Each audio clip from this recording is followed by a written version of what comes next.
All right, well, here we have the Mustang Shelby. What's the rest of it?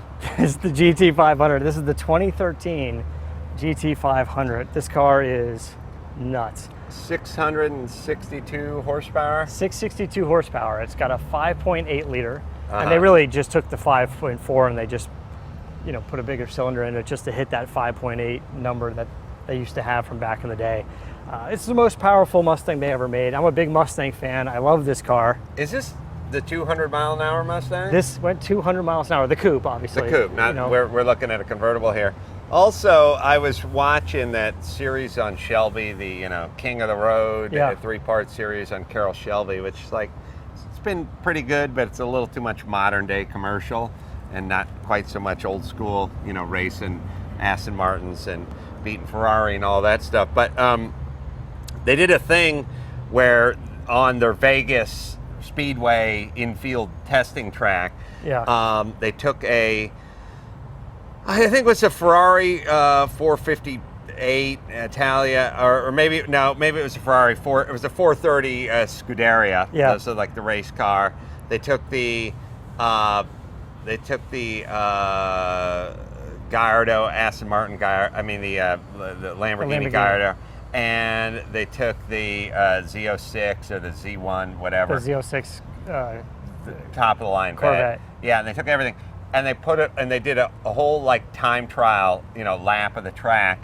And I'm sure the deck was stacked a little. I'm sure the track was kind of made for this car. Not made for the car, but this car was suited well to it. But either way, it's the Vet, it's top of line Vet. It was the super Leggera like Lambo, like it wasn't just a bone stock convertible or anything like that. It was everything, and this car beat it. This car beat all the way around. Did it have the Super Snake package? Because Shelby offers a post-idle package that ups the horsepower to some crazy number now. Oh, so we don't have to slum it in the six No, actually, the most recent one that they launched just before Carolla Shelby passed away was the Shelby 1000. Oh, no, it was and that wasn't even based on the 5.8 liter. It was based off of the 5.4, which started at 550 horse. This is 662. It was not that, but either way, the car, beat up on these cars that cost $200,000. It's amazing what you can do. Still, people knock having the live axle and stuff in the back, but they still handle great. To me, it still gives part of that muscle car feeling to it. The main thing is this car. It's a 6-speed. It's got a real series transmission in it. They've made some, they made a lot of efforts. Like they got the antenna, the non-retractable, screw it off at the car wash antenna, beat your old lady with it antenna, and they finally moved it to the back of the car. They got off the front fender. They've worked out the seats, and the interior is looking a little more European and has a little better flavor to it. Yeah. I think it's got Brembos on there, big rims, Actually, big tires. It's got a 15-inch disc in the front. Big brakes, big everything. And, for, do you say 65K? The convertibles are 65, right around there. The coupes are about 60. There's a few options you can get for them. One of the options that you really like, this one doesn't have, is an amazing set of Recaro seats. Oh, well, it is nice. I got to say, I don't know what it is because I'm very aesthetically oriented.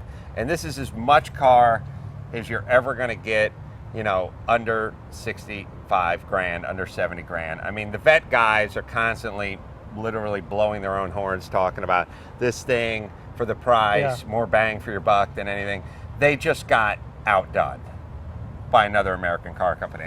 They got outdone in the bang for your buck, horsepower, what lap time on any given track, what this car will do for the dollar. But Corvette guys are Corvette guys. They love those cars. No, and they're sleek and they're cool. I know, but their claim to fame, all the Corvette guys are always like, a Ferrari 999 is base price is $315,000, and this car beat it by 11 seconds on the Nürburgring, and this car out the door. I got it for $81,500, and it's like, all right, stop comparing apples to oranges. Well, but if they're going to play that game, this is that. So the closest competitor is going to be the Camaro ZL1, which we should get at some point.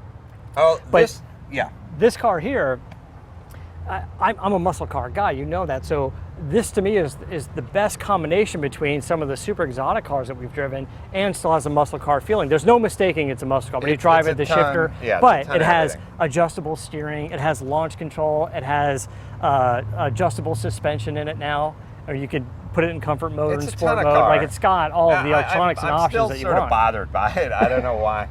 I mean, it's crazy. I mean, you're a fan of Grabber Blue.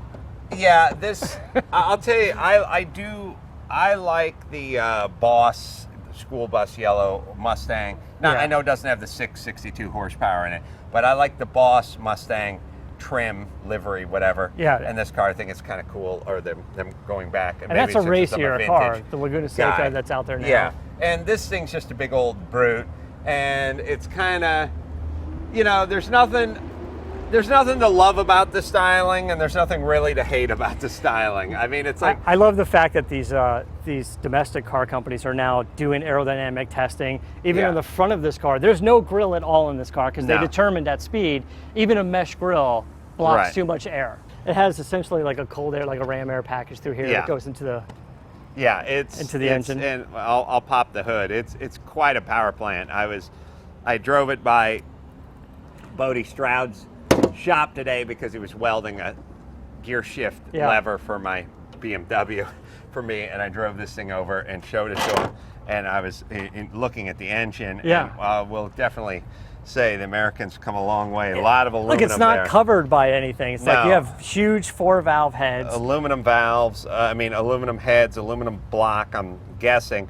It's crazy how small this upper pulley was for the blower, or at least I don't know what, I can't figure it out, but maybe it's just front little thing here that's causing me to think of it that way, but it seemed like the wheel seemed a little small, and I was talking about it with Bodie Stroud, and he has a GT.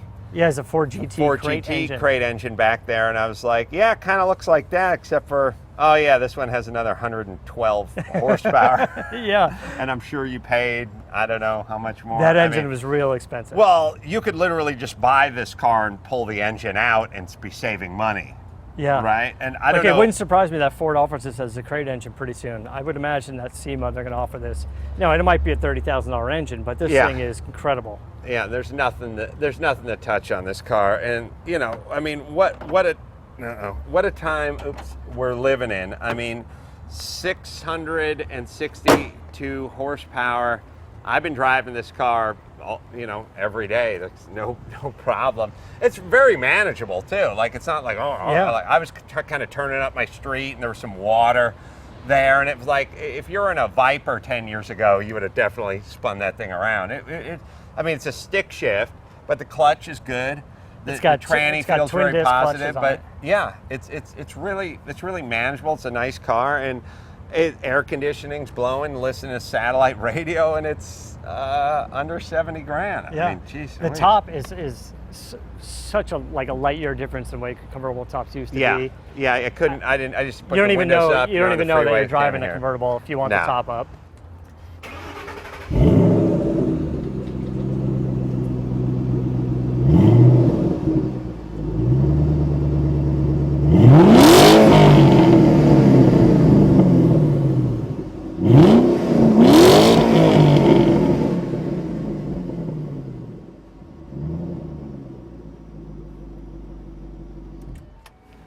That's nice. Most of the time they don't let you rev the car that high when it's cold. And actually, it does limit it. It's went to $7 grand. Yeah, and this car, the peak horsepower on this car is at 6,250, I believe. Wow. But it has an over rev feature that allows you to, like if you're drag racing or something, you want to keep those extra RPMs up, it'll wind out the $7 grand and let you do that for at least like 10 seconds. Wow. It's got LED tail lights. Some people love them, some people hate them. But the signals are sequential, so they'll kind of shift when you turn. It's got some neat features. It's all there. I mean, I don't know, the color. It's fun to drive. The color's not quite my cup of tea. I don't know. I'd go with the Wimbledon white, I guess. There you go. But, you know, how can you argue about 662 horsepower, warranty, air conditioning, and power roof, and drive it every day? What other convertible sounds like that? I don't know. It's a bad boy, and Carroll should be proud of what he created. All right, so you can have a little virtual tour of the car, and you can go to AdamCarolla.com and take a look at that. Hit the CarCast banner there, and take a look at all the stuff we've been talking about. And we'll have all the updates from you or for you coming up next CarCast from Monterey. Should be a lot of hijinks and fun and good footage. And so until next time, this is Adam Carolla for Matt Motorator D'Andrea saying, keep the air in the spare and the bag in the wheel.